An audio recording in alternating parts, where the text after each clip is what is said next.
Kinano, mama ni amo kong babae. Kasi itong karne, ipapalagay ko doon sa kanilang ref. Kasi yung ref dito nasira noong linggo. Nung pag-brand out, yun. Ang tunog niya nung nagkailaw, ang tunog niya tik, tik, hanggang nawala. Umaandar siya pero hindi siya lumalamig. Yung ref na to madalas masira na eh. Kaya pupunta ko na sa mama niya. Ipalalagay ko muna doon kasi masisira, natutunaw na eh.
Mainit. Alas 4:30.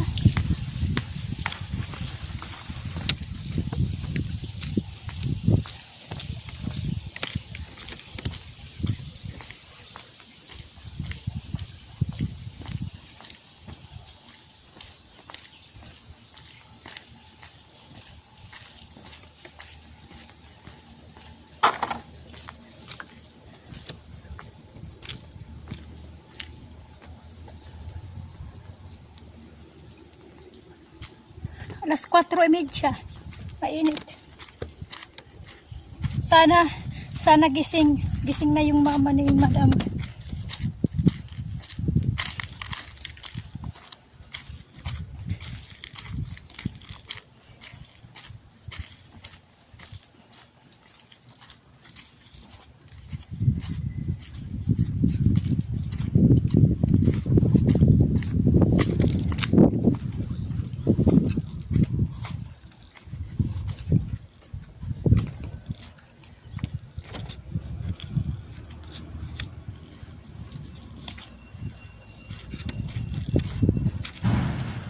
May tao.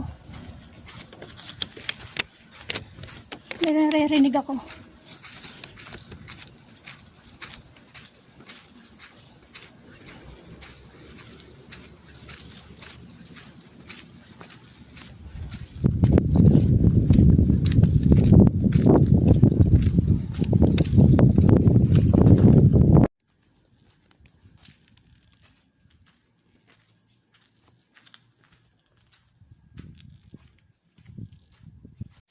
Sige.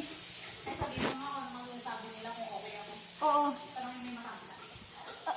Matanda sabi niya sa akin, okay ka daw. Sabi niya? Oo. Sige, bye-bye. Oo. Okay, uwi na tayo. Kaya pala ayaw ko papuntahin dito kasi may isang Pinay dyan. May isang Pinay na. May isang kapalit na sa akin na Pinay.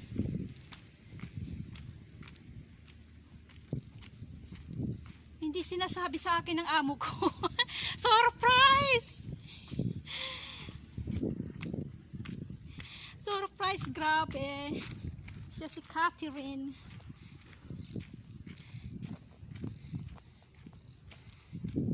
Okay.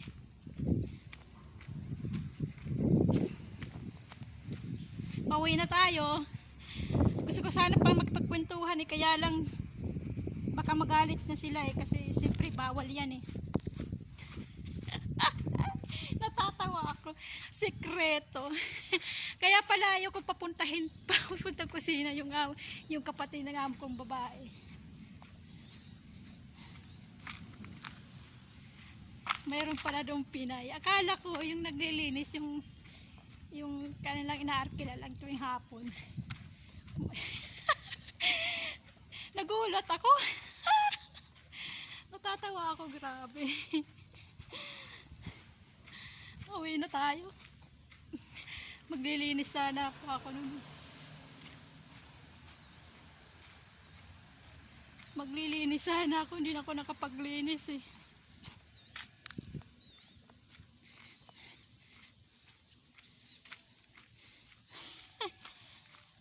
May ibon.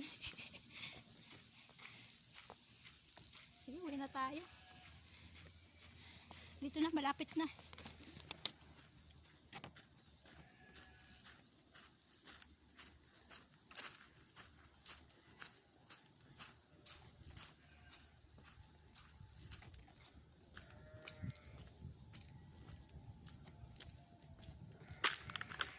Dito na tayo.